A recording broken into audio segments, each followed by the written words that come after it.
তারাপীঠ মা তারার বিচরণ ক্ষেত্র। কিন্তু একজন তারা মায়ের ভক্ত হয়ে থাকলেও আপনি কি জানেন মা তারার এক বড় দিদি আছেন এবং তিনি রয়েছেন তারাপীঠের খুবই কাছে। কে তিনি? বলছি, মা তারার বড় দিদি হলেন দেবী মৌলিক্ষা। ঝাড়খণ্ডের দুমকা জেলায় রয়েছে মলুটি গ্রাম, আর সেখানেই অবস্থিত এই মৌলিক্ষা দেবীর মন্দির, যা তারাপীঠ থেকে মাত্র 19 কিলোমিটার দূরে অবস্থিত।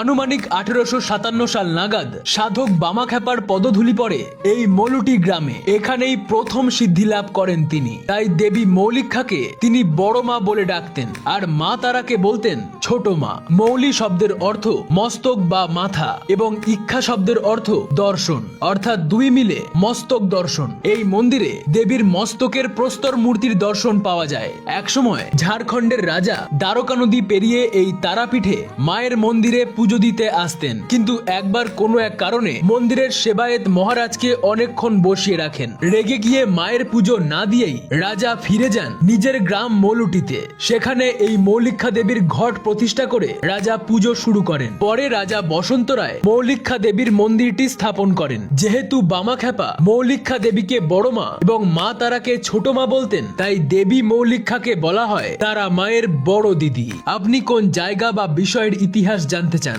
এবং মা তারার ভক্ত হয়ে থাকলে জানান আমাদের।